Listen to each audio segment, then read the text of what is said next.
क्या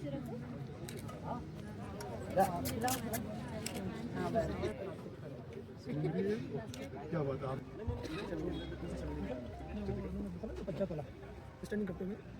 नेतृत्व हुए हैं और ये संकल्प लिया है श्रीमती गीता अग्रवाल जी ने।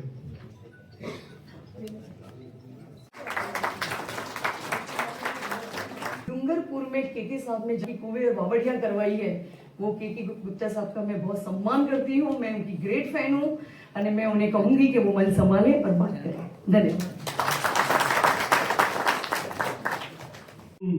शब्दों से मान और सम्मान और आदर सत्कार करूं, मेरे पास शब्द ही नहीं।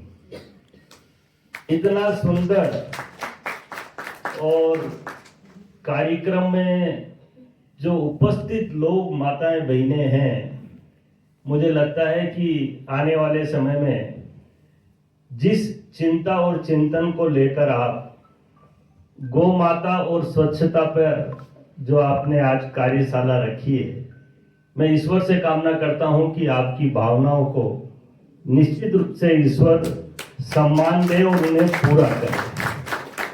आज की कार्यशाला में उपस्थित सम्माननीय भरत भाई पटनी साहब, डीएनटी बोर्ड सदस्य भारत सरकार, सम्माननीय जगन्नाथ कुंज बिहारी जी, भारतीय नेशनल कोऑर्डिनेटर, श्रीमान रघुपति दास जी, अक्षय पात्र फाउंडेशन, सम्माननीय डीएफओ साहब सुमन जी जैन, और मंच के सामने बैठे हुए शहर के और शहर से बाहर से पधारे हुए सभी गणमान्य नागरिक बंधु, मातृशक्ति, युवा साथियों और इस होटल मैनेजमेंट हिलटॉप से पधारे हुए सारे हमारे, क्योंकि कार्यक्रम में आप भी अतिथि हैं, मैं आपका भी मेरी तरफ से बहुत बहुत आभार व्यक्त करता हूं और आपको सभी को बहुत बहुत धन्यवाद और साधुवाद देता हूं। सामान्य विकास अधिकारी और पंचायत से पधारे हुए समस्त अधिकारी बंधु, आपका भी बहुत बहुत स्वागत। विषय आज का बहुत अच्छा और सोचनीय विषय है, स्वच्छता के साथ गौ माता को जोड़ना। मैं 2 लाइन कह के अपनी बात को प्रारंभ करूंगा। तू साथ ना दे तो कुछ और बात होगी, तू साथ दे तो कुछ और बात होगी, चलने को तो एक पांव से भी चल लेते हैं लोग, दूसरा भी साथ दे तो कुछ और बात होगी। गीता जी अग्रवाल की जो पवित्र भावनाएं हैं, और देखिए गौ माता के लिए मैं एक दृष्टांत सुनाकर गौ माता के लिए पहले बोलूंगा, उसके बाद स्वच्छता के कुछ जो बिंदु हैं मैं आपके सामने रखूंगा। मुझे पूरा विश्वास है कि आज जो ये सदन हमारे बीच में बैठा हुआ है, निश्चित रूप से आज के जाने के बाद आने वाले समय में माउंट आबू नहीं, जहां जहां से ये ग्रामीण क्षेत्र से भी कोई बंधु पधारा हुआ है, तो निश्चित रूप से कुछ परिवर्तन अवश्य आएगा। एक दृष्टांत, जब मैं गौ माता की एक कार्यशाला को सुन रहा था, एक संत ने कहा कि गौ माता की शक्ति और ताकत का लोगों को अंदाज नहीं है। एक घर से एक पुत्र कारगिल के युद्ध में जा रहा था, तो बड़े जोर जोर से रो रहा था, और जाते जाते उसने अपनी मां के पांव छुए और पांव छूकर मां से कहा, मां आशीर्वाद दे, कारगिल के युद्ध में मैं सकुशल वापस आ जाऊं। मां ने कहा, बेटा तू रो मत, तू जा रहा है इसका गम मुझे है, लेकिन तू एक काम कर बेटा, अपने आंगन में जो गाय बंधी हुई है उसके चरणों में आशीर्वाद लेकर और तू युद्ध में जा। लड़के ने देखा कि मां क्या बात कर रही है, लेकिन मां का आदेश था, वो गया और गाय के चरणों में उसने धोक लगाई और कारगिल के युद्ध के लिए रवाना हो गया। जब कारगिल का युद्ध से वो वापस आया सकुशल, तो जोर जोर से रोता हुआ मां के पास आया। पहले तो वो गाय के लिपटा और फिर मां को अपना दृष्टांत सुनाता है कि मां तुझे क्या बताऊं, जब कारगिल का युद्ध चल रहा था, युद्ध में गोलियां मेरे सामने आ रही थी, लेकिन पता नहीं ये गाय कहां से आती, और गोली जैसे ही मेरे सामने आ रही थी तो गाय आके खड़ी हो जाती और वो गोली मुझे नहीं लगती। मैं जिंदा सकुशल आया हूं तो इस गौ माता के कारण आया हूं। ये हम सब जानते हैं कि गौ माता की ताकत कितनी है। हम सब कहते हैं कि गौ माता के अंदर देवी देवताओं का वास होता है। ये कोई बताने और समझाने वाली बात नहीं, लेकिन एक बात का अफसोस जरूर करता हूं मैं कि गौ माता की चिंता और चिंतन कोई नहीं करता। हम पहले ग्रंथों में, किताबों में, पुस्तकों में और गांव में ये अक्सर देखते थे कि पहली रोटी गाय की। आज माताओं ने सिस्टम चेंज कर दिया, पहली रोटी अपने पति को खिलाती है, गाय पति को बना दिया। यहाँ की बात नहीं कर रहा मैं, पूरे और कहीं की बात कर रहा हूं, जहां जहां मैं जाता हूं वहां की बात। पहली रोटी गाय की, ये हमारे शास्त्रों में लिखा हुआ है। और वो इसलिए लिखा हुआ है कि अगर आपने गाय को रोटी पहली दे दी तो आपके घर में किसी भी प्रकार की अशांति, दुख, दर्द नहीं रहेगा। सारा दुख दर्द आपने सुबह ही मतलब सबसे बड़ी सेवा कर दी। मैं जब डूंगरपुर का सभापति बना था तब मैंने गायों के लिए एक अभियान चलाया कि ये सड़कों पे घूमने वाली गायें ये सड़कों पे नहीं घूमेंगी। देखिए, डूंगरपुर शहर ने जितनी भी पहचान बनाई है, मैं आज एक बात पूरे विश्वास के साथ कह सकता हूं कि शहर में रहने वाली माताओं और बहनों ने जिस तरह से इस अभियान को सफल बनाया, रात दिन मैं ये कह सकता हूं कि सुबह देखी ना शाम देखी, ना घर देखा, ना परिवार देखा, ना धूप देखी, ना छाया देखी, केवल एक अभियान कि शहर को स्वच्छ बनाना है और गायों की तकलीफ को दूर करना, ये महिलाओं ने लक्ष्य लिया। और आज देश और दुनिया में डूंगरपुर का नाम हर क्षेत्र में जाना जाता है। केवल स्वच्छता ही नहीं, पर्यावरण ही नहीं, जल ही नहीं, गौ सेवा ही नहीं, हमने बड़े बड़े अभियान चलाए। हमने जब मैंने सभापति बना तो मैंने कहा ये जो गाय प्लास्टिक खाती हैं तो सबसे पहले प्लास्टिक को बंद किया जाए। ये कोई असंभव नहीं है, कोई काम असंभव नहीं है। अगर हमारी इच्छा शक्ति मजबूत है तो मैं एक बात मानता हूं कि सब काम आसान है। हम करना कुछ नहीं चाहते, खाली भाषण देना चाहते हैं, और भाषण देने के बाद मीडिया में कितना कवरेज हुआ बस वही एंड है। जब तक ये मीडिया और भाषण तक हम आगे नहीं बढ़ेंगे। आज इस देश की स्थिति ये है कि बड़े से बड़ा नेता बड़े से बड़ा भाषण देगा और जब उसके भाषण देने के बाद वो चले जाएगा तो मीडिया बहुत अच्छा छापेगी, बस खत्म, वो काम खत्म हो गया काम। धरातल पर उस काम को हमने कितना उतारा।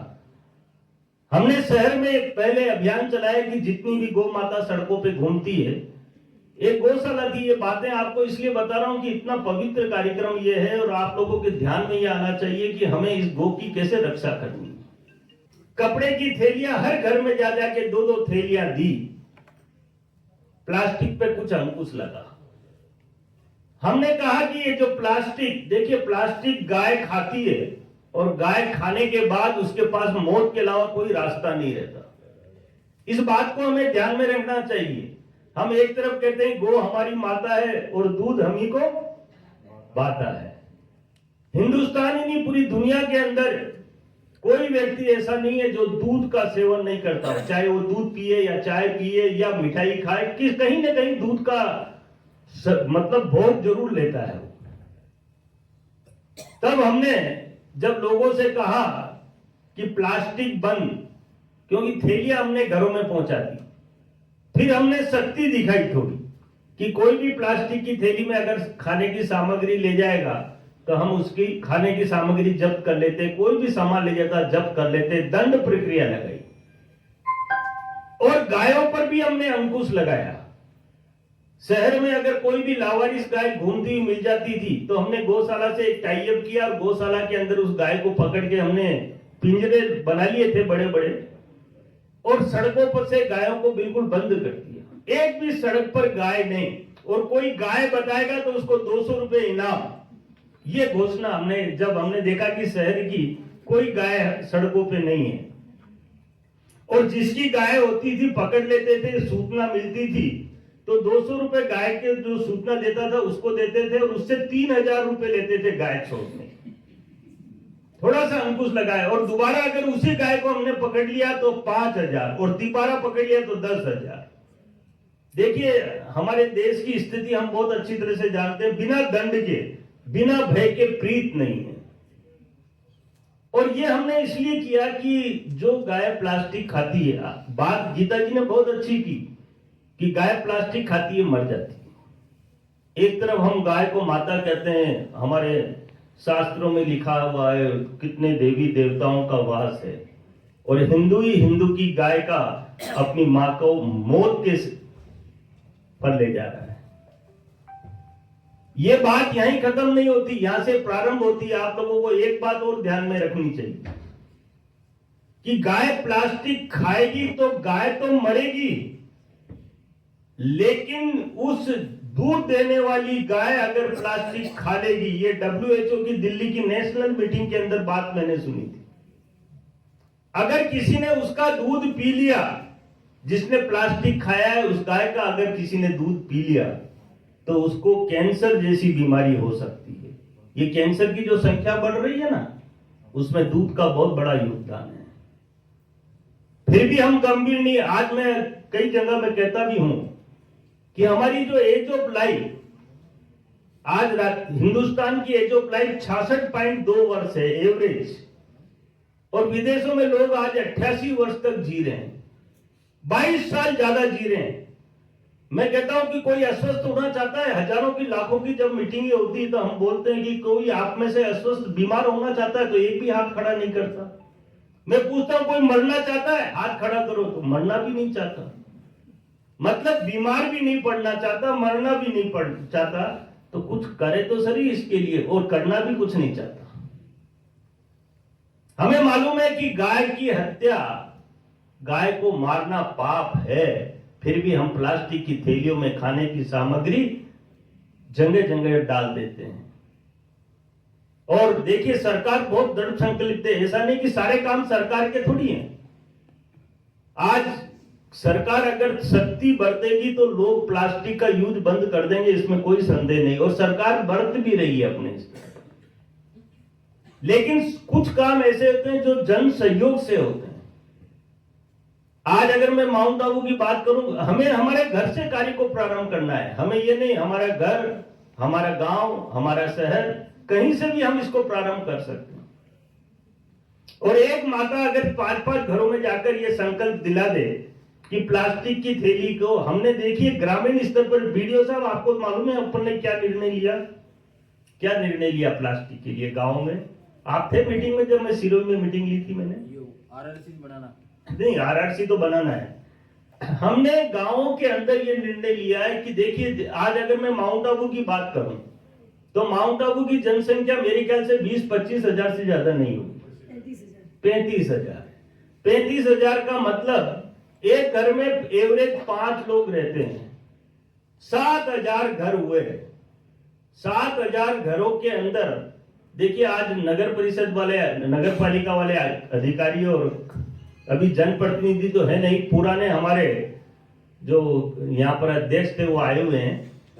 मैं आपसे अगर निवेदन करूं कि 7,000 घर और 7,000 घरों को अगर 30 भागों में बांट दिया जाए, 30 वार्ड होंगे यहाँ। क्यों अध्यक्ष जी, कितने वार्ड हैं? 25 वार्ड। तो 300 घर एक वार्ड में आए, मतलब 300 घरों तक अगर हमने जाकर ये संदेश दे दिया कि आप अपना प्लास्टिक अपने घर में एकत्रित करें। हमने हर ग्रामीण क्षेत्र पर जितनी भी पंचायत समिति हैं, ग्राम पंचायतें, हमने एक स्टैंडिंग आदेश किया कि इसको कैसे खत्म किया जाए। आज कितना भी बड़ा व्यक्ति हो चाहे छोटा व्यक्ति हो, अखबार पढ़ने के बाद वो अखबार को कभी सड़कों पे या खुले पे नहीं डालेगा। क्या आप मुझे बता सकते हो क्यों नहीं डालेगा खुले में? क्या होता है? रद्दी में माल आता है। लोगों को ये नहीं मालूम कि ये प्लास्टिक भी बिकता है। हमने जब जिले स्तर पर हम मीटिंगें लेते हैं तो हम उन्हें ये डायरेक्शन देते हैं कि हर पंचायत समिति जितनी भी उसके अंदर में ग्राम पंचायत है, और ग्राम पंचायतों की स्थिति है कि 2,000-3,000 की पॉपुलेशन, मतलब 500 घरों से स्टार्ट होती है ग्राम पंचायत। 500 घरों में हमने देखी बहुत सारे जिलों में, ये नहीं कहता कि 100% जिलों में काम हो गया, हमने हर घर में एक प्लास्टिक घर रखवा दिया। मतलब वो अपना प्लास्टिक, जो वेस्ट प्लास्टिक है उस घर के अंदर, घर का मतलब हमने उसके एक कट्टा, जो अपना सीमेंट का कट्टा आता है, उस पर हमने पेंटिंग कराई कि प्लास्टिक घर, और सरपंच और कोऑर्डिनेटर की ड्यूटी लगाई कि हर घर में एक प्लास्टिक घर होना चाहिए। और आप अपना प्लास्टिक उसके अंदर, जो वेस्ट प्लास्टिक है उसके अंदर इकट्ठा करो। जिस दिन आपका ये कट्टा भर जाएगा, उस दिन आपके इस प्लास्टिक को खरीदने वाले लोग अपने आप आपके घरों पर आने लग जाएंगे। लेकिन हम इकट्ठा तो करें नहीं, उससे पहले सड़कों पे फेंक देते हैं। और ये प्लास्टिक ना तो सड़ता है, ना गलता है, ना बहता है। ये अपना स्थान हवा के साथ बदलता रहता है। और जितना भी गांवों में हमने देखा है, जितने भी ग्राम पंचायत के अधिकारी हैं, इस बात को विशेष रूप से ध्यान रखना, क्योंकि अभी मैंने अब मीटिंगें बंद कर दी और ग्राम पंचायतों के अंदर निरीक्षण चालू किया है। हर जिले के अंदर हम एक एक दो ग्राम पंचायत का निरीक्षण करते हैं और उसकी रिपोर्ट सम्माननीय मुख्यमंत्री, मंत्री और सेक्रेटरी महोदय को भेजते हैं, और उसमें कोई एक्सक्यूज नहीं है। और देखिए, जो पुराना कचरा, सबसे बड़ी समस्या है लेगेसी वेस्ट, पुराना कचरा। पुराने कचरे के अंदर प्लास्टिक के अलावा कुछ नहीं होता। 80% मिट्टी निकलती है। अगर उसको छानेंगे, डिस्ट्रॉय करेंगे तो 80% मिट्टी निकलती है। 10% जो आरडीएफ 10% जो आरडीएफ निकलता है वो प्लास्टिक के रूप में निकलता है। हमें स्थिति ऐसी बनानी है कि ये प्लास्टिक बिल्कुल खत्म हो जाए, और जितना भी पुराना प्लास्टिक है उसको हम डिजोल्व कर दें, उसको पहले खत्म कर दें। गीता बहन कह रही थी कि आग लगा दें, आग कभी नहीं लगानी है। प्लास्टिक, जिस वातावरण में हम जी रहे हैं, ये हमें दिखता नहीं है। जो चीज मुफ्त में मिलती है उसकी वैल्यू लोग समझते नहीं। मैं कह रहा था 66 वर्ष तक हिंदुस्तान की एज ऑफ लाइफ 66 वर्ष है। उसके पीछे पर्यावरण का बहुत बड़ा महत्व है। और आप ऐसे स्थान पर रहते हैं जहां का पर्यावरण बहुत शुद्ध है। देश और विदेश, और मैं ये कह सकता हूं हिंदुस्तान के कोने कोने से लोग यहाँ पर घूमने और पर्यटक के रूप में आते हैं। अगर यहाँ का पर्यावरण प्रदूषित हो गया तो निश्चित रूप से वो कहीं कहीं पर्यटक को खतरा पैदा करेगा।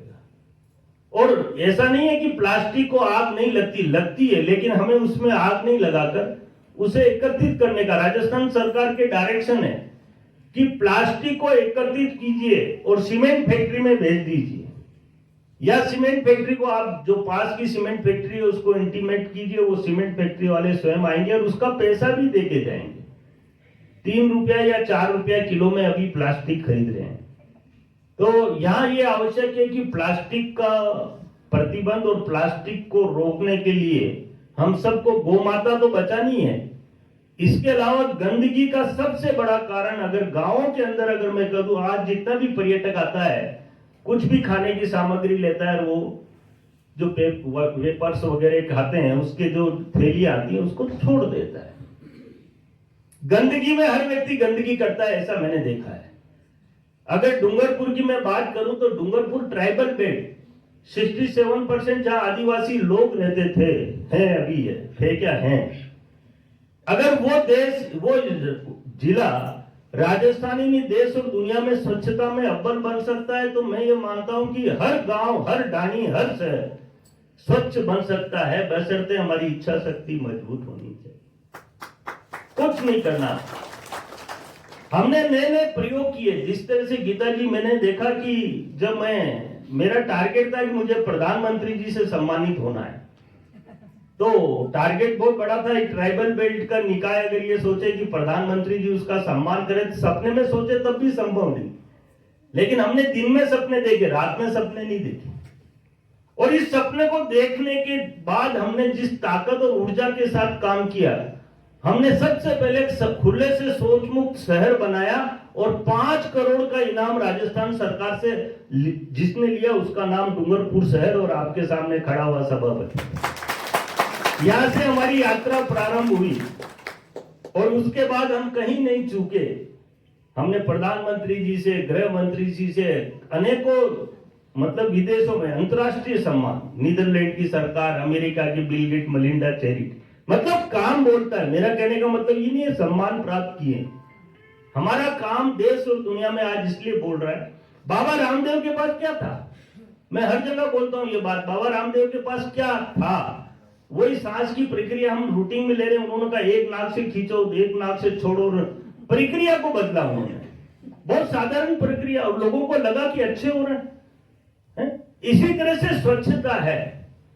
स्वच्छता में कोई ज्यादा एनर्जी या ताकत लगाने की आवश्यकता नहीं। लोग कहते हैं कि इसके लिए फंड चाहिए, कोई फंड की आवश्यकता नहीं।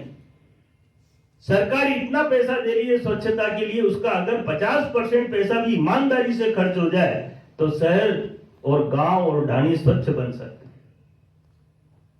तो मेरा अब इसको स्वच्छता को हम कैसे धरातल पर उतारे? देखिए, इसका सबसे बड़ा पैमाना क्या है कि इस काम को करने का एक सिस्टम है। मैंने बाबा रामदेव का नाम इसलिए लिया कि उन्होंने कहा ना, एक नाक से सांस खींचो और एक से छोड़ो, दो से जोर से खींचो, दो से छोड़ो। इसका एक तरीका है कि इसको स्वच्छता को हम धरातल पर कैसे उतारे हैं और इसमें कैसे सफलता प्राप्त कर सकते हैं। मैं जब सभापति बना था तो मैं इंदौर में सीखने गया था। लोग मुझसे, मेरे कर्मचारी कहते थे रात में नाइट स्वीपिंग नहीं हो सकती साहब। तो मैंने कहा यार, इंदौर में हो रही तो अपने यहाँ क्यों नहीं हो सकती? मैं इंदौर गया तो रात्रि में आराम से सफाई कर रहे थे कर्मचारी। मैंने वहां से फोन किया कि मैंने कहा बस भर के सारे कर्मचारी को, एक 50 कर्मचारी यहाँ लेके आओ एक बार, इनको भी दिखना चाहिए। और मैं इंदौर 4 दिन रुका। मैंने सारे कर्मचारी अधिकारी इंदौर बुलाए। मैं कहा देखो, ये पूरी रात रोड पर सफाई कर रहे हैं, ये कर सकते हैं तो तुम क्यों नहीं कर सकते? हमें किसी काम को सीखने के लिए अगर कहीं जाना पड़े तो इसमें अफसोस की कोई बात होनी नहीं चाहिए। और हमने जब सब चीजें सीख ली तो हमने जब ओडीएफ करने के बाद हमने देखा कि शहर को प्रधानमंत्री जी से सम्मानित करवाना है। विजन बड़ा रखो। अगर किसी आदमी ने विजन ही छोटा रख लिया, कलेक्टर से सम्मानित होना है तो क्या वो पटवारी या तहसीलदार आपका सम्मान कर देगा? हमने कहा नहीं, हम प्रधानमंत्री जी से सम्मानित होंगे। और लोगों की भावनाओं को बदल दिया। मेरे शहर में 22,373 बच्चे पढ़ते हैं। एक भी बच्चा ऐसा नहीं है जिसने मेरा फोटो अपने घर में नहीं लगा रखा हो। ये भी अद्भुत चमत्कार था। बच्चों की हर इच्छा पूरी की। हमने कहा बच्चे स्वच्छता के दूत, स्वच्छता के ब्रांड एम्बेसडर, हर बच्चा। क्योंकि बच्चों की जो कही हुई बातें ना, माता और पिता को बहुत जल्दी समझ में आ जाती। और बच्चों को अगर माता पिता कहेंगे तो वो जल्दी समझ में नहीं आएगी। बच्चे माता पिता को कहेंगे फट समझ जाते कि नहीं यार, ये सही कह रहा है बच्चा। हमारे शहर के 22,373 बच्चों ने एक क्रांति ला दी स्वच्छता में। ये क्रांतिकारी निर्णय है, ये कोई साधारण काम नहीं है। देश के यशस्वी प्रधानमंत्री ने जब 2 अक्टूबर 2014 को ऐलान किया कि देश के 131 करोड़ लोग अगर ये सोच लें कि मुझे देश को स्वच्छ बनाना है तो दुनिया की कोई ताकत देश को गंदा नहीं कर सकती। कभी किसी ने कल्पना की थी देश के यशस्वी प्रधानमंत्री नरेंद्र भाई मोदी के पहले कि हमें देश को, हमें गांव को, हमें ढाणी को स्वच्छ बनाना है? आज प्रधानमंत्री जी कहते हैं, जब मैं उनकी मीटिंग और सभाओं में जाता हूं तो कहते हैं कि गांव के अंतिम छोर तक स्वच्छता को पहुंचाना है। वो इसलिए कहते हैं कि उन्होंने गरीबी देखी है। वो इसलिए कहते हैं कि स्वच्छता की ताकत को समझने की आवश्यकता है। आज भी लोग स्वच्छता की ताकत नहीं समझ पा रहे। मैं कह रहा हूं कि जितनी बीमारियां गंदगी से हो रही है, उल्टी, दस्त, टाइफाइड, डेंगू, बुखार, मलेरिया, वो सारी की सारी गंदगी में पाए जाने वाले कीटाणुओं से हो रही है। हम मंदिरों को स्वच्छ बना रहे हैं, हमारे घरों को साफ रखते हैं। अगर हम सड़क और मोहल्ले को भी साफ रखने लग जाएंगे तो इसमें लग क्या जाएगा? और हमारी इच्छा शक्ति ये होनी चाहिए कि नहीं, हमें स्वच्छता को धरातल पर उतारना है। इसका लाभ तो हमें मिल रहा है ना। अगर इस हिंदुस्तान की बात करूं तो देश, हिंदुस्तान के अंदर पहले जब स्वच्छ भारत मिशन अभियान चालू नहीं हुआ था, उससे पहले 25 लाख लोग प्रति वर्ष गंदगी से पाई जाने वाली बीमारियों से मर रहे थे। आप कल्पना कीजिए, ये बड़ा धर्म और धार्मिक और सामाजिक कार्य है। ये कोई ऐसा वैसा काम नहीं है। इसका नाम स्वच्छता नाम रखा है, लेकिन स्वच्छता की ताकत क्या है ये आपको समझने की आवश्यकता है। आप कल्पना कीजिए, इस हिंदुस्तान में रहने वाले 60% लोग जो 2 टाइम का भोजन बड़ी मुश्किल से कमा के खा पाते हैं, उनके घर में अगर कोई बीमार पड़ जाए, क्या वो डॉक्टर को दिखाने जा सकते हैं? अगर गिरते पड़ते डॉक्टर को दिखाने भी चले गए तो क्या वो दवाई ले सकते हैं? नहीं। और देश के यशस्वी प्रधानमंत्री ने कहा प्रजातंत्र के अंदर, लोकतंत्र के अंदर हर व्यक्ति को, राष्ट्रपति से लेकर एक गरीब से गरीब व्यक्ति को एक वोट देने का अधिकार है, इसे भी जीने का अधिकार है। उन्होंने इसकी आवश्यकता समझी और आज हम देख रहे हैं कि स्वच्छ भारत मिशन के बोलबाले देश और दुनिया के कोने कोने में है। लेकिन मैंने कई बार, मैं जब अधिकारियों की मीटिंग लेता हूं तो बहुत सख्ती से भी बोलता हूं, और मैं तो यहां तक कहता हूं कि अधिकारियों को 60 साल बाद जब तुम रिटायर होंगे और रिटायर होने के बाद जब तुम घरों में जाओगे, अगर तुमने गांव को स्वच्छ बना दिया तो तुम पूजे जाओगे, तुम्हारी पूजा करेंगे गांव वाले, तुम्हारी आरती उतारेंगे कि ये वो व्यक्ति है जिसने गांव। मैं जब सभापति बना गीता जी, तो मैंने कहा यार कुछ नया करना चाहिए। तो मैं 2 सितंबर 2015 को जब सभापति बना तो मैं सीधा पद ग्रहण करने के बाद मैं शमशान घाट चले गया। तो लोगों ने मेरे पीछे पीछे, क्योंकि मेरा शपथ ग्रहण कार्यक्रम भी बहुत विशाल था, हजारों की संख्या में गाड़ियां वाड़ियां, मतलब 2 केंद्रीय मंत्री थे, तो मेरे पर सबने सवाल उठाया कि शमशान घाट कैसे जा रहे हो। मैंने कहा जा रहा हूं, और मैं शमशान घाट पहुंच गया। वहां कुछ भी नहीं था, कोई किसी का दाह संस्कार नहीं हो रहा था। मेरे पीछे पीछे सारी मीडिया थी और मेरे सारे अधिकारी, क्योंकि वो मुझे पहले से ही जानते थे कि ये बड़ा खतरनाक आदमी है, ये बन गया तो निश्चित रूप से कुछ चमत्कार करेगा। लोगों को मतलब मेरे प्रति विश्वास था। और हमने शमशान घाट को, जब मैं शमशान घाट गया तो मीडिया ने माइक भूंगले मेरे मुंह पे लगा दिए कि सभापति जी यहां कैसे आए। मैंने उनको कहा कि मैं यहां इसलिए आया हूं मेरे भाई कि ये दुनिया का सबसे पवित्र स्थान है, और यहां दुनिया का कैसा भी बड़े से बड़ा व्यक्ति हो कि एक न एक दिन उसे यहां आना ही है। और जब वो यहां आए, क्योंकि मैं भी यहां आऊंगा, तो जब मैं यहां आऊं तो लोग ये कहने चाहिए कि ये वो व्यक्ति है जिसने शमशान घाट की दशा और दिशा सुधारी। हमने हमारी यात्रा शमशान घाट से प्रारंभ की, स्वच्छता की, और शमशान घाट को इतना सुंदर है, सब चीजें उसमें, ठंडा गरम, शिव जी की मूर्ति, भजन और मानव जीवन की सारी झांकियां, बचपन से लेकर बुढ़ापे तक, मृत्यु तक, सब झांकियां उसमें लगाई। उसमें टाल बढ़िया और बिल्कुल नीट एंड क्लीन, लाइटें जगमगाता हुआ। मैं कहीं भी जाता हूं तो गांव के अंदर या शहरों के अंदर, जब मैं राजस्थान का ब्रांड एम्बेसडर था तो मैं कमिश्नर को कहता था एक तो तेरा शमशान घाट दिखा दे और एक तेरा सामुदायिक टॉयलेट दिखा दे, 2 चीज देखूंगा, तेरे को कितने नंबर देने में यही दे दूंगा। तो मैं मतलब कई अधिकारियों की बहुत तारीफ करता हूं। मैं जब जाता था टूर पे तो कमिश्नर टॉयलेट धोते हुए मैंने देखे, कमिश्नर को टॉयलेट धोते हुए। ये उदाहरण नवलगढ़ का है। उसने कहा साहब मैं इतना आपसे प्रेरित हुआ कि मैं टॉयलेट, सार्वजनिक टॉयलेट को एक कमिश्नर अगर नगर पालिका का धोने लग जाए, मैं उनको एक बात कहता था, राजस्थान के अंदर सब जगह मैं इस बात के लिए फेमस था कि ये कोई न कोई नुस्खा देके जाएगा, और उसको मैं फॉलो करता था। ऐसा नहीं कि मैंने कहा तुमने किया या नहीं किया। अब मैं आप लोगों के संपर्क पर वो गीता जी को रोज तकलीफ दूंगा कि क्या हुआ। ऐसा नहीं है कि हमारा और आपका केवल भोजन और यहाँ भाषण तक सीमित हो जाए, नहीं, रिजल्ट आने चाहिए। लोगों को लगना चाहिए कि रिजल्ट आए, तब तो गीता जी का सपना साकार होगा, नहीं बाकी क्या है। हिम्मत जब आएगी जब काम बोलेगा। मैं जब कमिश्नर को बोलता था, मेरे जितने भी अधिकारी थे, तो मैंने कहा यार अधिकारियों, तुम्हारे शमशान घाट और टॉयलेट, अगर सार्वजनिक टॉयलेट साफ होंगे तो तुम पूजे जाओ। तो सबने अपने टॉयलेट, और तो मैंने कहा तुम एक काम करो, अगर अधिकारी और जनप्रतिनिधि सार्वजनिक टॉयलेट का उपयोग करने लग जाए, ये साफ कैसे होंगे उसका छोटा सा तरीका है, कोई कुश्ती नहीं लड़नी। कर्मचारी हमारे पास है, सफाई में पानी हमारे पास है। हमने कहा कि हर व्यक्ति एक दिन में एक बार सार्वजनिक टॉयलेट में जरूर जाएगा। तो अधिकारियों का क्या दिक्कत है सर? तो अधिकारी टॉयलेटों में जाने लगे, जनप्रतिनिधि जाने लगे, तो टॉयलेट का जो कर्मचारी है टॉयलेटों को साफ रखने लग गया। बस इतना सा जो काम था, ज्यादा लंबी कोई कुश्ती थोड़ी लड़नी थी। और आप मानोगे नहीं, मैंने जब सार्वजनिक टॉयलेट बनाए गीता जी, तो मैंने कहा टॉयलेट ऐसे बनाओ जो लोग टॉयलेटों को देखने जाएं। मैंने उस आदिवासी क्षेत्र में टॉयलेट बनाए फर्स्ट क्लास, उसमें एयर कंडीशन लगा दी। तो मुझसे कहते हैं कि नगर परिषद का पैसा वेस्ट कर रहा है। मैंने कहा हाँ, मुझे शौक है, यहाँ पर करोड़ों रुपए पड़े हुए हैं जो हम वेस्ट कर रहे हैं।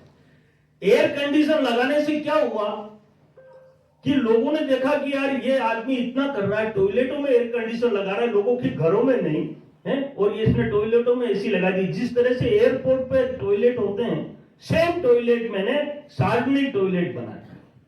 तो लोगों को एक विश्वास जागृत हुआ। फिर हमने सारे विद्यालयों के टॉयलेट नियमित 73 विद्यालय थे, 73 जो भी काम किया 365 दिन किया, जो नहीं 364 दिन, होली हो, दिवाली हो, राखी हो, चाहे कैसा भी धार्मिक त्योहार हो, हमारे कर्मचारी काम करता था।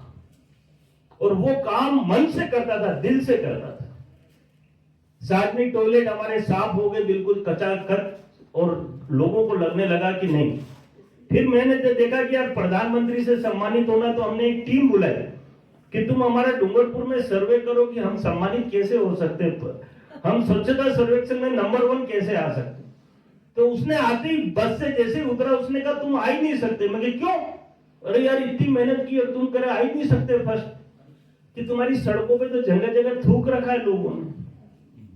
मैंने कहा सड़कें भी इसमें आती है? हाँ, सड़कें तो दिखती हैं। तो हमने देखा क्या किया जाए, कुश्ती तो लड़ नहीं सकते किसी से। हमने एक अभियान चलाया गीता जी कि सारी सड़कों को फायर ब्रिगेड को, हमारे पास 4 फायर ब्रिगेड थी। आग तो हमारे यहाँ लगती नहीं थी, साल में कोई 2 बार आग लगती थी। और इतने पहलवान इतने मोटे मोटे हो गए थे वो फायर ब्रिगेड के पीछे, एक फायर ब्रिगेड के पीछे 8-8 जने, मतलब 32 जने रोज ताश खेलते, बीड़ियां पीते, मजे करते। मैंने कहा इनको तो सही करो, मैंने कहा इनको यूज करो। हमने फायर ब्रिगेडों को नालियां साफ करने के लिए, मैंने कहा हर वार्ड की नालियों को खचाखच साफ होनी चाहिए फायर ब्रिगेड। तो वो कर्मचारी मेरे को आके बोलते हैं साहब कहीं आग लग गई तो मैंने कहा इसकी जवाबदारी तेरी है कि मेरी है? आज के बाद ये सवाल नहीं होने चाहिए। तुमको जो काम बताया वो करो, आग लगेगी तो हम बुझाएंगे। 4 फायर ब्रिगेड से आज तक आग बुझाइए क्या? 3 फायर ब्रिगेड ले लो। तो लोगों को हमने काम सिखाया। फिर सड़कें जब हमारी गंदी थी तो हमने कहा कि सड़कें धोनी चालू करो। जब हमने सड़कें धोनी चालू कर दी तो लोग सोचने लग गए यार कि यार ये सभापति ठीक है कि सड़कें धो रहा है, इसलिए धो रहा है कि तुमने सड़कों पे थूका है। तो लोगों ने सड़कों पे थूकना बंद कर दिया, हमारा काम हो गया। सड़कें बिल्कुल खचाखच कांच की जैसी साफ, लोगों ने जलते तक खाने बंद कर दिए। थूकने की बात छोड़ो आप, कि थूकने की जगह ही नहीं, थूके का नाली नहीं है, थूक गया। और फिर हमने एक सिस्टम और दंड का सिस्टम हमने पैरेलली लगाया। अगर कोई थूकता हुआ या कचरा डालते हुए का फोटो, एक नंबर दे दिया, जगह जगह नंबर, उस मोबाइल के नंबर लिख दिए, इस पे व्हाट्सएप डालो और तुरंत इनाम प्राप्त करो। तेरे को 200 रुपए मिलेंगे ही मिलेंगे, और जिसने थूका या जिसने कचरा डाला उससे 500 रुपए लेंगे ही लेंगे। हम उससे 500 लेते, जिसने फोटो दिया उसको। लोग चौकीदारी करने लगे। नगर परिषद को चौकीदारी करने की आवश्यकता नहीं। हमने छोटे छोटे फॉर्मूले से शहर को अव्वल बना दिया। मेरे यहाँ लाइटें बंद होती थी, मैं ठेकेदार को बुलाता, यार तेरे इतनी रोड लाइटें बंद है, आप बताओ सब कल ठीक हो जाएगी। मैंने कहा बात तो सही कह रहा है। हमने कहा ऐसे नहीं, हमने एक विज्ञप्ति जारी की। हमने विज्ञप्ति में लिखा कि कोई भी व्यक्ति अगर रोड लाइट बंद है, सब पोलों पे नंबर लिखवा दिए, 1 से नंबर स्टार्ट किया कॉलोनी वाइज, इस कॉलोनी के ये नंबर, उस कॉलोनी के वो नंबर। और लोगों को कहा कि जब तुम्हारे यहाँ लाइट बंद हो तो कृपया शिकायत कक्ष में शिकायत दर्ज कराना। 1 दिन के लाइट बंद होने पर 25 रुपए इनाम मिलेंगे। तो लोगों ने देखा यार ये तो बेवकूफ बना रहे दिखते हैं। एक विश्वास को जीतने की आवश्यकता है। और हमने पहले महीने लोगों ने शिकायत की, 1 लाख रुपए के इनाम दिए लोगों को, 25-25 रुपए के हिसाब से 1 लाख रुपए दी। और उस ठेकेदार की कंडीशन में डाला था कि एक लाइट 1 दिन बंद रही तो 50 रुपए काटेंगे। तो एक बार तो ठेकेदार कहे सब ये क्या? मैंने कहा ये तेरी डिटेल है, लाइट चालू हुई, तेरा पैसा बंद 50 रुपए के हिसाब से हमने जितने दिन लाइट बंद रही। और आप मानोगे नहीं, डूंगरपुर शहर एक ऐसा शहर था जहां रात को भी लाइटें चालू होती थी और 100% लाइटें चालू रहने लगी। दंड की प्रक्रिया हमने ये कंप्रोमाइज नहीं किया। अगर कहीं कोई कचरा, दुकान के आगे कचरा पड़ा हुआ है, घर के आगे कचरा पड़ा हुआ है, हम दंड लेंगे ही लेंगे। तेरी घर के और दुकान मकान की चौकीदारी नगर परिषद थोड़ी करेगी। अगर किसी दुकानदार ने झाड़ू निकालकर कचरा घर के दुकान के आगे डाल दिया तो तुझे दंड के 500 रुपए देने ही देने। और इससे क्या फर्क पड़ा, देखिए मैं आपको बता दूं, लोग अपने घरों की चौकीदारी स्वयं करने लग गए। दुकानदार अपनी दुकान की चौकीदारी करने लग गया। अच्छा, लोगों का क्या है कि कोई दूसरे घर दुकान का मालिक अगर किसी दुकानदार के घर के दुकान के सामने कचरा डाल देता तो हम तो जहां कचरा होता उससे पैसे लेते। तो उससे दंड से क्या हुआ कि सिस्टम में थोड़ी सी ऊर्जा, लोगों ने कचरा डालने के नहीं डाले, इसके लिए चौकीदार लगा दिए प्राइवेट, कि कोई रात को गलती से भी कचरा नहीं डालते। अच्छा, 500 रुपए फिक्स नहीं थे हमारे, कचरे को देख के हम अमाउंट भी बढ़ा देते। जहां ज्यादा कचरा तो यार इससे 5000 लो। जैसे कोई शादी का बिनोला वगैरह निकला शादी का, तो वो क्या खा पी के रोडों पे डालने लगे, उन्होंने 5-5 हजार रुपए दंड कर दिए। तो वो खुद ही एक डालता एक उठाता, एक डालता एक उठाता। मतलब क्या, एक आदमी ने अनजाने में बाहर से आए हुए डाल दिया तो दूसरा उसको उठाने लगे। और धीरे धीरे हमारा शहर एक स्वच्छता की मिसाल कायम कर दी। मैं हर जगह कहता हूं लोगों से कि काम ऐसा करो कि नाम हो जाए, और नाम ऐसा होना चाहिए कि नाम लेते ही काम हो जाए। तो ये स्वच्छता के, देखिए स्वच्छता हम जो मीटिंग कर रहे हैं, आपने किसी ने देवी देवता देखे क्या? किसी ने देखे तो हाथ खड़ा करो। कोई भगवान देखे कि किसी ने? मेरे ख्याल से किसी ने नहीं देखे होंगे। यहाँ स्टेज का मुझे मालूम नहीं कि स्टेज वालों ने देखे कि नहीं देखे। नहीं देखे, गीता जी ने भी नहीं देखे, इसका मतलब किसी ने नहीं देखे। हमने देवी, हमारा मंदिरों में क्या एक आस्था और विश्वास है कि भगवान देख रहा है? ये विश्वास है और कुछ भी नहीं, नथिंग।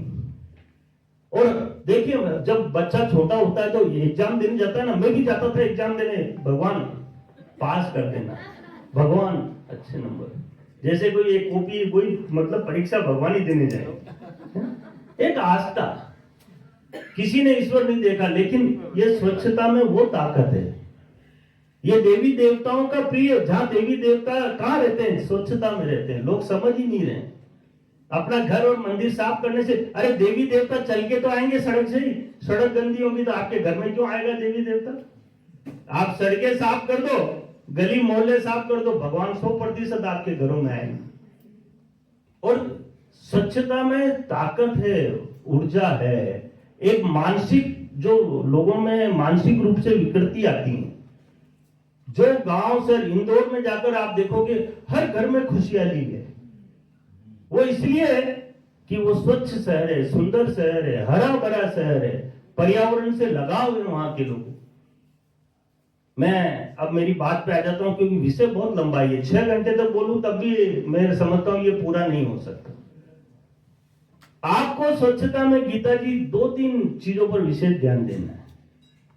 प्लास्टिक, बिल्कुल प्लास्टिक के लिए देखिए, माउंट आबू में आपने 35,000 7,000 घर हैं, और 7,000 घरों में अगर आप 10 महिलाएं मिलकर ये डिसाइड कर लें कि हम 7,000 घरों के अंदर जाके आईसी की एक्टिविटीज, देखिए अभी नगर परिषद नहीं है, और मैं आपको विश्वास के साथ कह सकता हूं नगर परिषद एक्टिव होकर काम करेगी, ये मैं आपको विश्वास दिलाता हूं। मैं आज ही जाते ही, आज तो नहीं, मैं कल पहुंचूंगा ठिकाने पर, और मैं राजस्थान सरकार के हमारे सुधांशु जी पंत को ये लेटर लिखूंगा। मैं बड़ा खुला बोलता हूं, वो बड़े स्वच्छता के बड़े प्रिय हैं, और वो बहुत एक्शन बहुत तुरंत लेते हैं।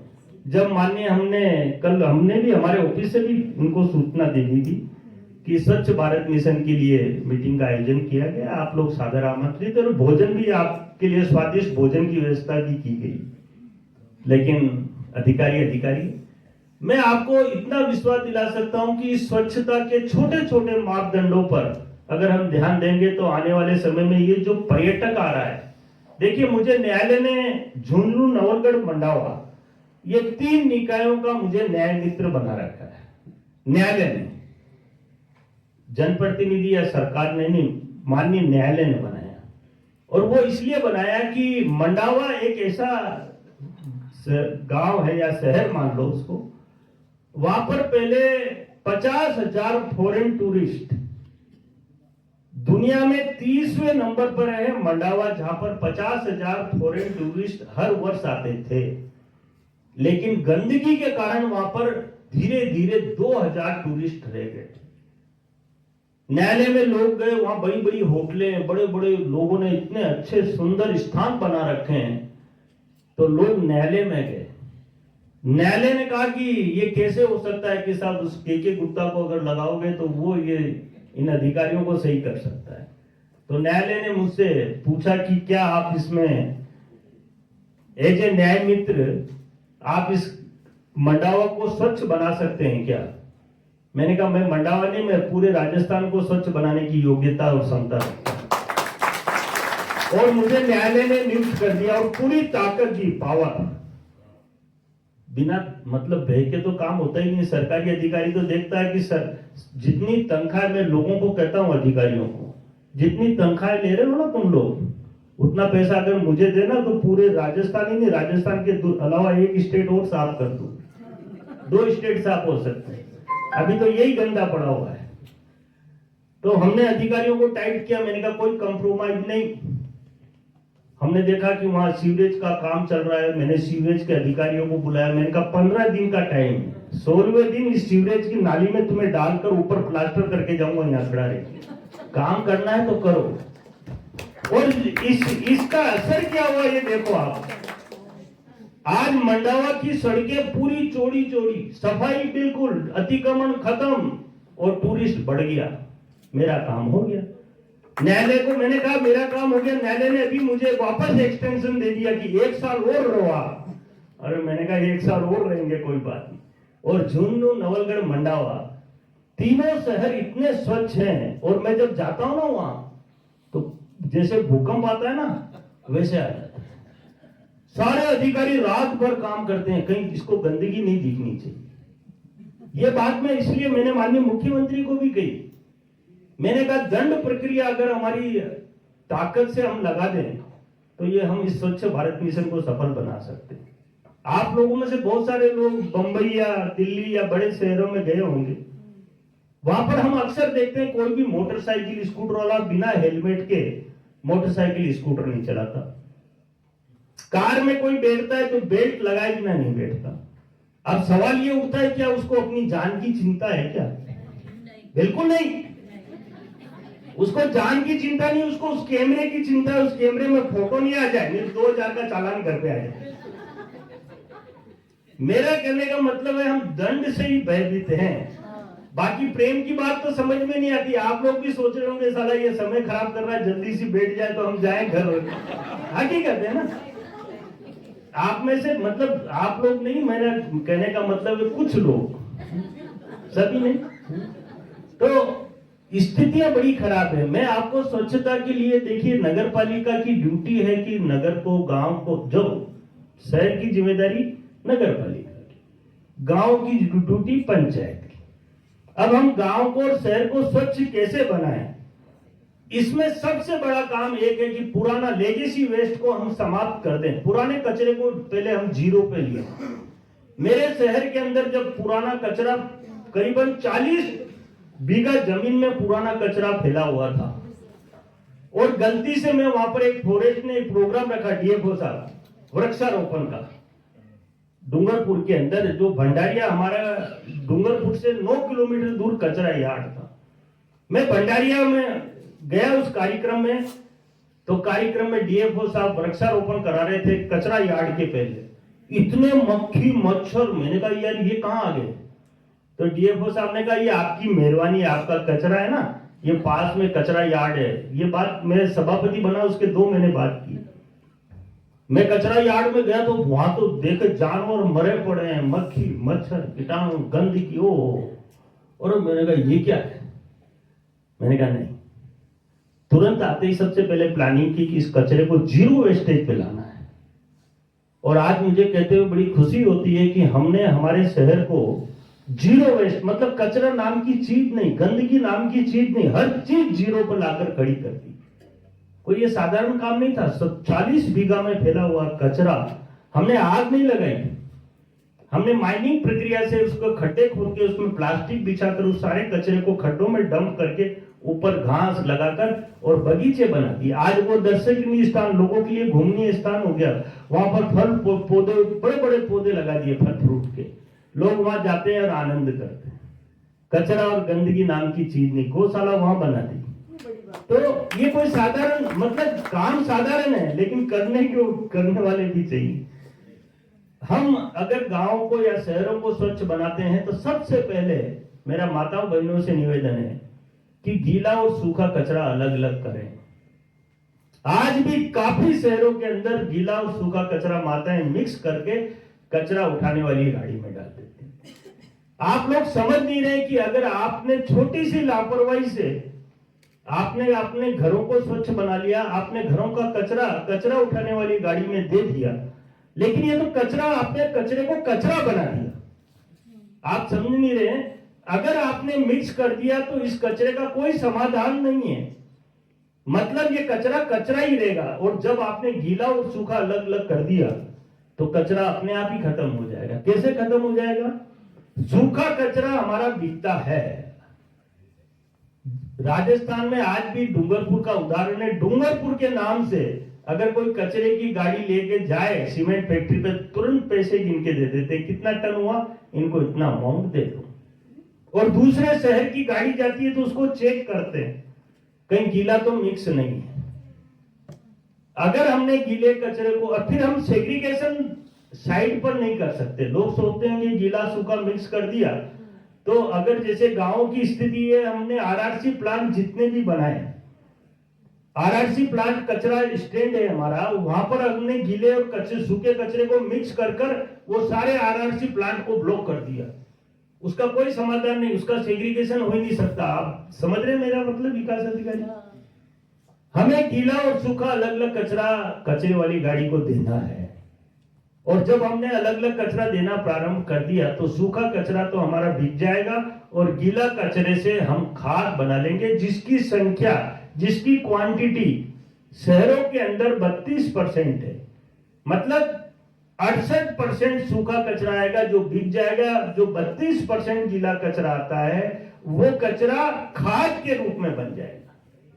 मतलब हम 32% कचरे की खाद बना लेंगे और 68% कचरे को हम सेल आउट कर देंगे। और उसको भी खाद बनाने के बाद 1 महीने का प्रोसेस है, 1.5 महीने का, हम खाद में कन्वर्ट कर देंगे और कचरा हमारा 0 स्टेज पे आ जाएगा। अब इसके लिए माताओं बहनों को दोनों कचरे के डिब्बे, 2 डब्बे अपने घरों में रखने चाहिए।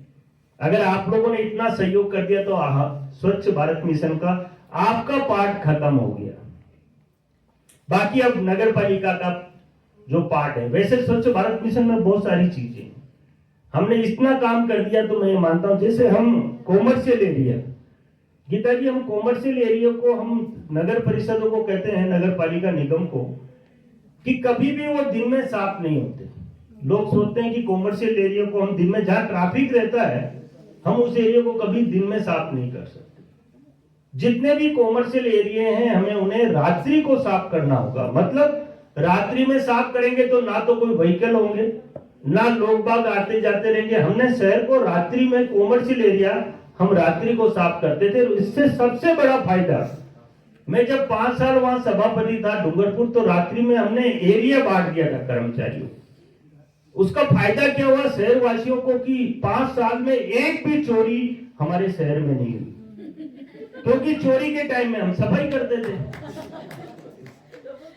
चोरों के टाइम में हम रात्रि सफाई करते थे। इससे चोरियां खत्म हो गई और लोगों को एक सुकून मिला। आज भी ग्रामों के अंदर, वीडियो साहब मेरा निवेदन है आप लोगों से, गांव के अंदर कचरा उठाने वाले, कचरा सेग्रीगेशन, मतलब कचरे को छांटने वाले लोग, हर जगह मेरे को ये बात मिलती है कि कचरा आने के बाद उसमें से कई लोग पत्थर वगैरह निकालने पड़ते हैं, कि सब कर्मचारी नहीं मिलते। मैंने कहा कौन कहता है कर्मचारी नहीं मिलते? कर्मचारी हम ढूंढना नहीं चाहते। और सबसे बढ़िया इसके लिए कर्मचारी कौन है? जो भीख मांगते हैं। आप उनको डेपुट कर दीजिए। मैंने मेरे यहाँ कचरा यार्ड में जब कचरे को सेग्रीगेशन करना था तो मैंने देखा कि यार ये रोज सुबह सुबह ये कचरा उठाने वाले लोगों के पेट्रोल ले जाते हैं, किसी के जूते ले जाते हैं, किसी के कपड़े ले जाते हैं, इन सबको इकट्ठे किए। 32 परिवार थे वो, और 32 परिवार को हमने कचरा यार्ड में, उनको मिनिमम वेजेज एक्ट में जो पैसा बनता था 327 रुपया, हमने उनका तय कर दिया। उनको रहने के लिए मकान बना दिए, पानी की टंकी लगा दी, बड़े आराम से वो परिवार कचरे में ही सोता था और कचरे को ही छांटता था, है? और 365 दिन काम करता था। उनके ना तो होली ना दिवाली। तो ये छोटे छोटे तरीके हैं, अगर हम इनको करना चाहेंगे तो निश्चित रूप से इनके रिजल्ट बहुत ही अच्छे आएंगे। एक सबसे बड़ी प्रॉब्लम आती है, नालियों का पानी सड़कों पे आ जाता है। देखिए, नालियों का पानी जो सड़कों पे आता है गांवों में, तो हमने इसके लिए बहुत सारे ट्रीटमेंट किए हैं गीता जी। गांव में हमने एक सिस्टम को एडॉप्ट किया कि जो अंतिम छोर है जहां से पानी बिखरता है, हमने वहां पर 3 सोखते खड्डे, हमने छोटे छोटे ट्रीटमेंट प्लांट, लोग इन सोखते खड्डे, वीडियो साहब आप समझ रहे हैं ना मेरी बात? आप लोगों के लिए विशेष रूप से अगली बार मैं आपकी पंचायत का आपको बुलाया इसलिए, ये आपके शादी का कार्यक्रम था, फिर भी मैंने कहा आप आओगे तो मुझे अच्छा लगेगा। हम पानी के अंतिम छोर पर 3 खड्डे, 4x4 के जो आपके सोखते खड्डे या लीच पिट जैसा भी आप बनाते हैं, पहले खड्डे में बड़ी ग्रेवल जहां पर बड़ा बड़ा कचरा सारा रुक जाए, दूसरे खड्डे में छोटी ग्रेवल, और तीसरे खड्डे में रेती। और स्लोप में पहले खड्डे से पानी दूसरे खड्डे में जाएगा, थोड़ा डिस्टेंस से, करीबन 5-7 मीटर का डिस्टेंस हो, नाली में स्लोप हो, उसमें चले जाए, बाद में तीसरे खड्डे में। उसके बाद उस फिल्टर पानी को आप चाहे तालाब में ले जाओ, चाहे नदी में ले जाओ, वो पानी शुद्ध हो जाएगा और उसकी सारी गंदगी खत्म हो जाएगी। ये मिनी प्लांट कह सकते हैं इसको, सीटेड प्लांट। और इस तरह से हमने गांवों के अंदर ये अभियान चलाया और ये हमारा सक्सेस रहा है। तो अगर शहरों में भी ऐसा है, तो शहरों में भी हमने बहुत सारे प्रयोग नए नए किए कि अगर देखिए, शहरों में वैसे नालियां सब जगह है, नालियां चौक हो जाती है, वो अलग बात है, उसके लिए नगर पालिका जिम्मेदार है, नगर पालिका के कर्मचारी जिम्मेदार है। अगर नालियां चौक है तो उनकी सफाई की जाए और उसको पानी को जावर के रास्ते और स्लोप में नालियां बननी चाहिए शहरों के अंदर। एक मेरा ये है कि जैसे बायोगैस प्लांट हमने शहरों के अंदर बहुत कम, जहां पर जानवर ज्यादा हैं, उनके लिए हमने एक बायोगैस प्लांट लगाने के लिए सभी शहरवासियों और ग्रामीण स्तर पर तो हमने बहुत ज्यादा काम किया है। जिस घर में 4 जानवर हैं उसे अपने घर में एक बायोगैस प्लांट लगाना चाहिए। ये बायोगैस प्लांट है क्या, क्यों लगाएं, कितना खर्चा लोगों को मालूम ही नहीं। विशेष तौर से मेरा पंचायत से निवेदन है कि इस बायोगैस प्लांट के लिए हमारे देश के मतलब धनाढ्य कौन जो दुनिया में नहीं रहे और पर्यावरण की चिंता करने वाले सम्मानीय रतन टाटा ने, देखिए कितना बड़ा अनुदान है, योगदान है, उनका सहयोग है कि पर्यावरण की भी वो चिंता करते थे। ये बायोगैस प्लांट आज भी 40,000 रुपए का आता है, जिसके 4 जानवर हैं, एक जानवर प्रतिदिन 10 किलो गोबर देता है। और अगर 40 किलो गोबर अगर आपने उस प्लांट में डाल दिया रोज का, तो उससे जो खाद स्लेरी निकलेगी वो दुनिया की सबसे बढ़िया देसी खाद है, दुनिया की कोई खाद उसका मुकाबला नहीं कर सकता। और दूसरा, उससे आपको जो गैस मिलेगी, 5 जनों के परिवार के लिए आपको गैस का बाटला कभी बाजार से खरीदना नहीं पड़ेगा। 40,000 का प्लांट और 32,000 की रतन टाटा द्वारा सब्सिडी, 8,000 रुपए खाली आपको उस बायोगैस प्लांट के लिए खर्च करने। अगर 4 गाय किसी के घर में है, 4 भैंस किसी के घर में, 4 जानवर उसको चाहिए, 2 गाय 2 भैंस, कोई भी जानवर हो सकते हैं, 40 किलो गोबर प्रतिदिन उसको चाहिए। उसमें आपको 1,000 रुपए की पर माह गैस मुफ्त में मिलेगी, जिससे आपका खाना पीना चाय नाश्ता हो जाएगा और आपके शहर की और गांव की गंदगी भी खत्म हो जाएगी। ये बायोगैस प्लांट के लिए अगर कहीं किसी को दिक्कत हो तो मुझसे संपर्क कर लेना, उस एजेंसी को मैं यहाँ भेज दूंगा। लेकिन कम से कम 10-12 बायोगैस प्लांट लगने चाहिए। वैसे वीडियो साहब अपने यहाँ कर रहा है कोई काम बायोगैस? एक भी नहीं है। क्या है कि हमारा सबसे बड़ी प्रॉब्लम ये है कि हम जानते हुए भी अनजान बन जाते हैं। अभी मैं उपराष्ट्रपति जी का गांव है कौन सा गांव है, चिड़ावा तहसील में है। मैं वहां, कौन सा गांव बताया है, जिठाना, किटाना में गया था गीता जी। मैंने देखा उपराष्ट्रपति का गांव में, यहाँ तो सारी सुविधाएं होंगी, लेकिन दुर्भाग्य देखना उनका सारा गांव का गंदा पानी तालाब में जा रहा था। मैंने कहा यार, दिए तले अंधेरा है, और जगह जगह गोबर के ढेर लगे हुए थे। मैंने कहा इस गांव को गोद लेने की आवश्यकता है, और हमने इस गांव को गोद लिया। हमने कहा आज के बाद गंदा पानी जाएगा तो एक बात सुने ना, कोई कुछ कहे या नहीं कहे, मैं पहला आदमी हूंगा जो FIR दर्ज कराऊंगा। एक भय पैदा किया कि नहीं चलेगा। आज देखिए तालाबों की दुर्दशा कितनी हो रही है। ये स्वच्छ भारत मिशन का बहुत बड़ा इंपॉर्टेंट पार्ट है। तालाबों की तासीर लोग नहीं समझ रहे, कुएं बावों की तासीर नहीं समझ रहे कि ये कुएं बाव किसी जमाने में कोई नल थोड़ी थे।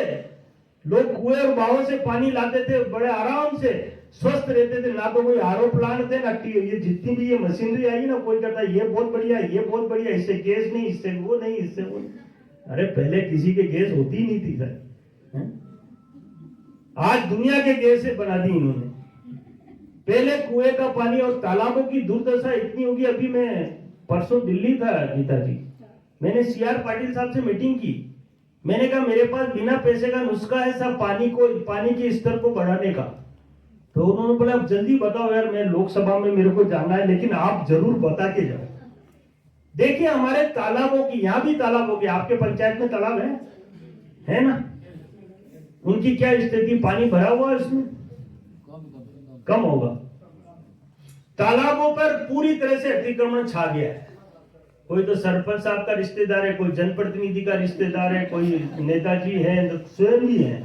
तो वो तालाब के पानी के आने के सारे रास्ते हमने बंद कर दिए। अब तालाब में खाली कीचड़ है, कीचड़ ज्यादातर तालाब में। सारे तालाब की बात नहीं करता मैं, कुछ अच्छे लोग भी हैं जो तालाबों की चिंता करते हैं। पहले तालाबों में लोग मवेशियों को पानी पिलाने ले जाते थे। पहले लोग तालाबों से सिंचाई करते थे। पहले लोग तालाबों से धरती का जल का स्तर बढ़ाते थे। आज सब कुछ खत्म हो गया, हम कृत्रिम हो गए हैं। नल से पानी आ रहा है, नल से पानी कितने दिन आ जाएगा? सरकार ने हर घर नल योजना में अरबों खरबों रुपए, प्रधानमंत्री कितनी चिंता कर रहा है और हम कह रहे हैं कि करे जा। क्या यह संभव है कि नलों में पानी आएगा कहां से? कौन विचार करेगा, कौन सोचेगा? राजस्थान में मात्र डूंगरपुर शहर ऐसा था जिसने पानी का पूरे देश के सामने उदाहरण प्रस्तुत किया, पूरे देश के सामने। और हमारे पानी के चर्चे आज भी संसद में गूंज रहे हैं कि देश का एक छोटा सा शहर डूंगरपुर जिसने जल स्तर ही नहीं बढ़ाया, जल को संचय और संरक्षण किया। सारे तालाब हमने साफ किए। 8 लाख लीटर पानी प्रतिदिन हम जलदाय विभाग को, पहली नगर पालिका है जो डूंगरपुर की जो जलदाय विभाग को 8 लाख लीटर पानी देती है। धरती के पानी के स्तर को बढ़ा दिया। वाटर हार्वेस्टिंग हर घर में कंपलसरी कर दिया। लोग क्या मुफ्त का लेने में कहीं शर्म नहीं करते? हमने देखा कि वाटर हार्वेस्टिंग लगाना जरूरी है। अगर हम किसी को सरकार के करोड़ों रुपए बांट भी देंगे तो क्या फर्क पड़ जाएगा सरकार? हमने लोगों को कहा कि 50% पैसा नगर परिषद देगी, तुम तुम्हारे घरों में वाटर हार्वेस्टिंग लगाओ। तो बाढ़ सी आ गई, हर आदमी देखा यार 50% नगर परिषद का लग रहा है, लगाओ घर में वाटर। और उसका फायदा क्या हुआ? ये जो बरसात का पानी है, लोग इसकी तासीर नहीं समझते। ये पानी बहुत गुणकारी पानी है।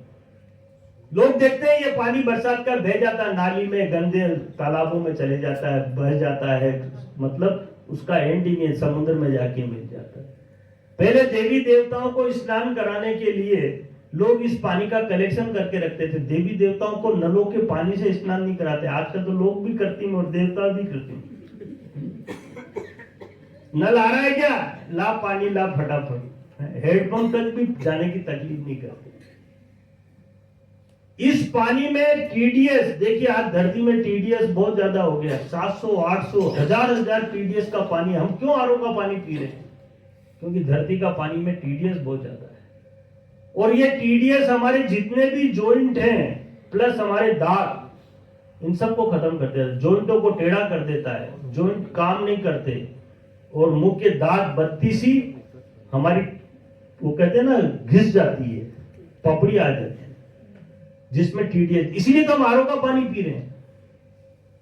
और अगर ये बरसात के पानी को हमारे धरती के पानी में मिला देंगे तो हमारे धरती के पानी के TDS कम हो जाएंगे। हमारे यहाँ 700 TDS पानी था डूंगरपुर में, और मैंने मेरे कार्यकाल में मैंने कहा लोगों को स्वस्थ रखने की जिम्मेदारी नगर की है। हमने 28 RO प्लांट लगाए और 5 रुपए में 20 लीटर RO का शुद्ध ठंडा पानी हम लोगों को देते थे और 1 लाख रुपए कमाते थे महीने। कितने? 1 लाख रुपए। 5 रुपए में 20 लीटर पानी और 1 लाख रुपए, 28 RO प्लांट फ्री, छोटे छोटे प्याओं के, फिर भी कमाई। और लोग 25 रुपए 30 रुपए देते हैं और आधा शुद्ध पानी और आधा अशुद्ध पानी, नल का पानी भी मिला के पिला देते हैं, और हम बड़े आराम से पी लेते हैं कि हम तो RO का पानी पी रहे हैं। ऐसी परिस्थितियों को पैदा करो कि RO का पानी नहीं पीना पड़े। और इसके लिए मेरा आप सबसे निवेदन है कि water harvesting is the best process. छतों के का पानी नालों के माध्यम से कहीं मत ले जाओ, आपके बोरिंग के अंदर ले जाओ, कुछ नहीं बिगड़ेगा। मैं 100% गारंटी ले सकता हूं, 100%। लोगों ने शंका की कि बोरिंग का पानी बोरिंग में ले जाएंगे तो बोरिंग फेल हो जाएगा, कचरा चले जाएगा, मिट्टी चली जाएगी। हमने हजारों के घरों में वाटर हार्वेस्टिंग का पानी बोरिंग के अंदर ले गए और हमारे किसी की बोरिंग फेल नहीं हुई।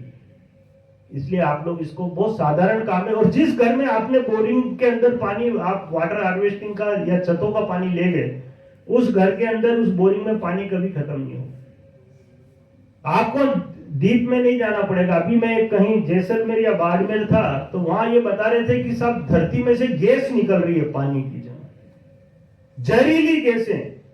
कौन जिम्मेदार?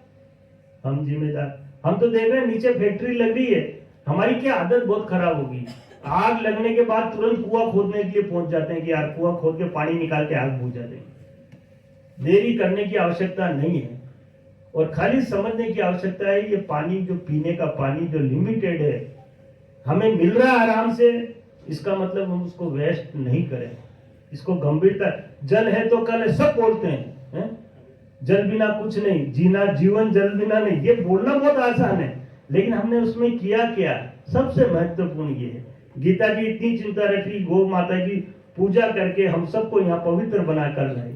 कितना बड़ा नेक का काम है। सबने पूजा कर ली है और अभी अगर रोटी देनी हो ना गाय को, अरे यार भगाओ इसको यहां से। कौन करेगा? हम करेंगे। मेरा आप लोगों से निवेदन है, ये छोटी छोटी चीजें देखिए। स्वच्छता में पर्यावरण और जल, अभी राजस्थान सरकार ने 7 करोड़ पेड़ लगाए। मैं गांव और ढाणियों में जाता हूं तो मैं लोगों से कहता हूं कि यार इन पेड़ों को, ये पेड़ बहुत पवित्र है। प्रधानमंत्री जी ने आह्वान किया था, एक पेड़ अपनी माँ के नाम। आप में से ईमानदारी से कितने लोगों ने माँ के नाम से पेड़ लगाया? हाथ खट। ईमानदारी से, बेईमानी से नहीं। गौ माता देख रही है 10%, बस ठीक है, नीचे दूसरे देखेंगे। हम जबरदस्ती भी कईयों को हाथ खड़ा करना पड़ता है, देखे यार इसने किया तो अपने भी कर दो, कौन देखने जा रहा है। कितना मतलब देखिए आप, कोविड आया था, कोविड में हमने गैस की इंपॉर्टेंस समझी थी और देश के यशस्वी प्रधानमंत्री ये कोई इंसान के रूप में नहीं है। जब जब देश पर कोई विपत्ति या आपत्ति आती है तो कोई भगवान इंसान के रूप में अवतार लेता है। मैं इनको भगवान का रूप क्यों देता हूं? देखिए छोटा सा दृष्टांत सुनाता हूं। इस देश में बहुत सारे प्रधानमंत्री आए और चले गए, जिनका नाम शायद मैं कहता हूं यहाँ पर बैठे हुए 1-2 का होगा, मनमोहन जी जैसे का, बाकी का तो किसी को याद भी नहीं होगा। वो भी इसलिए कि वो बहुत शांति प्रिय आदमी थे। और आज हिंदुस्तान ही नहीं, पूरी दुनिया के अंदर मोदी जी का नाम चल रहा है। देखिए इसको सपना आ गया था, ये स्वच्छ भारत मिशन के बारे में आप एक बात जरूर ध्यान में रखना। इनको पहले ही आभास हो गया था कि कोविड आने वाला है। किसे हुआ कि नहीं हुआ मुझे नहीं मालूम, लेकिन मुझे मालूम है कि मोदी जी को आभास हो गया। इस हिंदुस्तान के अंदर जब स्वच्छ भारत मिशन चला था, आप कल्पना करिए कि 11,44,373 टॉयलेट बनवाए थे मोदी जी ने। कितने? 11 करोड़। 11,44,373 टॉयलेट बने थे अपने पूरे हिंदुस्तान। कोविड आया था, लॉकडाउन लग गया था, कोई घर से बाहर निकल नहीं सकता, निकले तो जो अड़ोसी पड़ोसी है। गांव में तो ऐसी स्थिति थी हमारे यहाँ, कोई मेहमान भी अगर आ जाता था लोग लठ लेके पीछे भागते थे कि भगाओ इसको। ये हकीकत है, आप हंस रहे हैं, मैं बिल्कुल साफ बता रहा हूं कि कहीं कोविड लेकर गांव में घुस गया तो सबके कोविड हो जाएगा। मौत से तो सबको डर लगता है ना।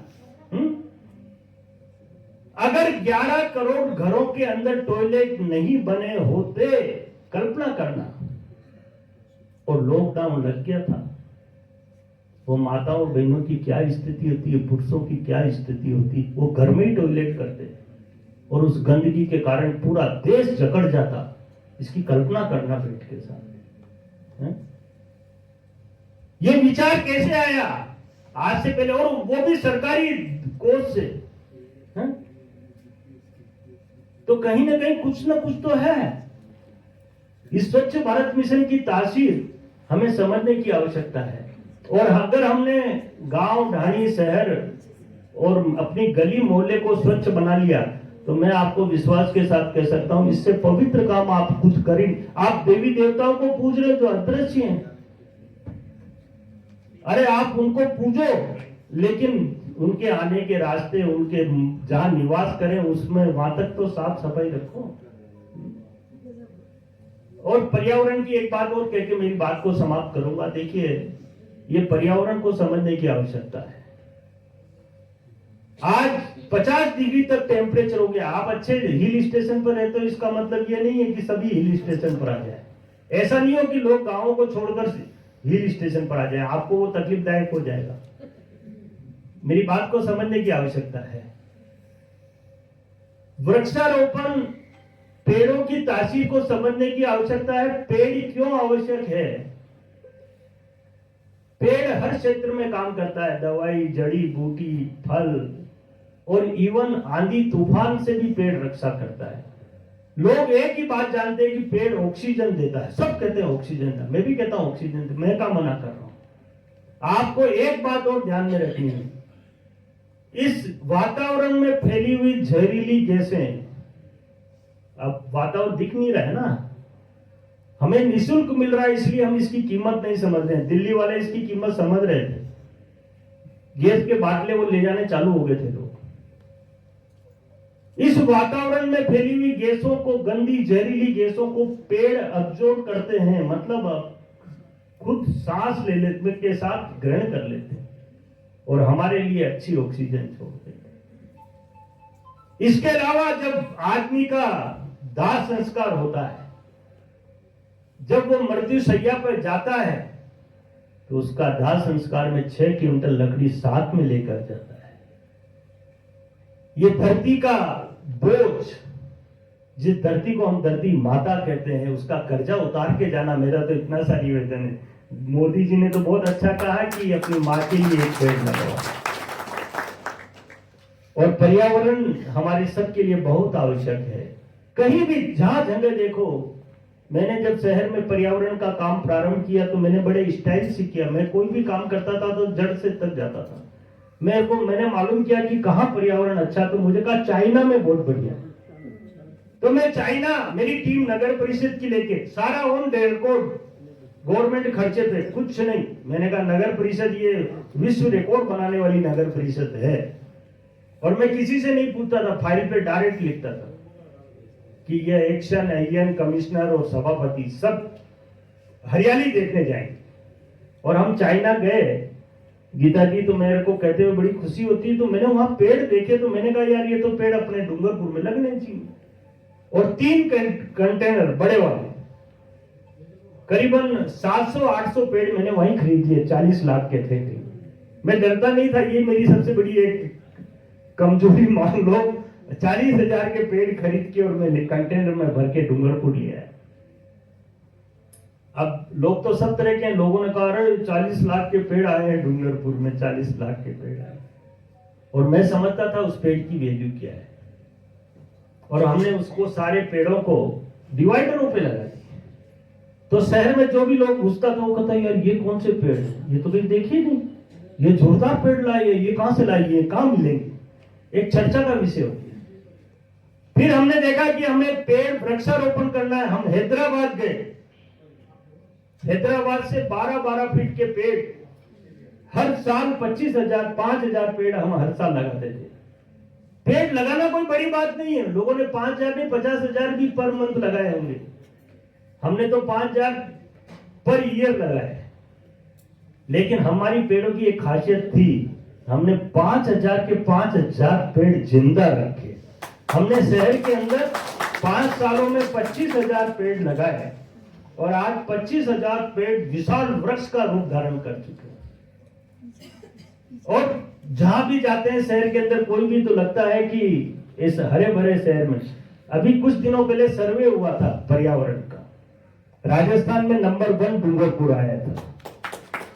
हमने उस उजड़े हुए शहर को, पहाड़ी क्षेत्र को हरा भरा बना दिया। पर्यावरण से प्रेम करना सीखो। पक्षियों के लिए भी आसरा होगा, चहल पहल जो सुबह सुबह सुनते थे आजकल सुनने ही नहीं मिलती पक्षियों की आवाज। और आपको भी ऑक्सीजन मिलेगी, शुद्ध ऑक्सीजन, और ये हमें जीवन देंगे, हमारी सांसें बढ़ाएंगे। इन सांसों को बढ़ाने का अगर कोई काम कर सकता है तो शुद्ध पर्यावरण कर सकता है। ये भी स्वच्छता का एक पार्ट है। स्वच्छता की और भी दोबारा आऊंगा तो बहुत सारी बातें हैं। मैं आप सभी ने विशेष रूप से गीता जी का, क्योंकि ये मेरे समाज की महिला अध्यक्ष भी हैं और मैं राजस्थान का अग्रवाल समाज का अध्यक्ष भी हूँ। मैं पिछले 15 साल से अध्यक्ष हूँ और मैंने बहुत घाट घाट का पानी पिया गीता जी, लेकिन मैंने महिलाएं बहुत देखी और बहुत सारी महिलाएं काम करती हैं समाज के लिए, लेकिन बहुत कम महिलाएं ऐसी होती है जो इतिहास बनाती हैं। ये आज का जो कार्य आपने किया जी जैसे नहीं देखी हो, नहीं वो मैं कह रहा हूँ। और ये तारीफ इसलिए नहीं कर रहा है कि आपने मुझे बुलाया, मुझे सम्मान दिया या मेरा आदर सत्कार किया। आपका जो विजन है वो देश और दुनिया में महिलाओं के लिए एक प्रेरणादायक विजन है। और आपने जो स्वच्छता के लिए जो ये कार्यशाला आयोजन करके देखो, एक बार गौ माता से भी प्रेम करके देखो, आपका जीवन निखर जाएगा। आपके घर में सुख संपत्ति, शांति और संपत्ति सब कुछ अपने आप आएगी, आपके कष्ट सारे खत्म हो जाएंगे। पुनश्च आप सभी को बहुत बहुत प्रणाम। जय हिंद, जय भारत, जय गौ माता। समाज अध्यक्ष पीयूष भाई से रिक्वेस्ट करूंगा, माला पहनाकर उनका जोरदार तालियों की गड़गड़ाहट के बीच उनका अभिनंदन स्वागत होना चाहिए। सर भाई से रिक्वेस्ट करूंगा, खन्ना जी से रिक्वेस्ट करूंगा, माला पहनाकर सर का स्वागत करें। आप देख सकते कुल बिहारी जी अभी तक खड़े हैं, तो ये दर्शाता है कि कितना सुंदर अभिवादन था। बहुत बहुत धन्यवाद, भूल नहीं पाएंगे हम। अब ये तो आपका भी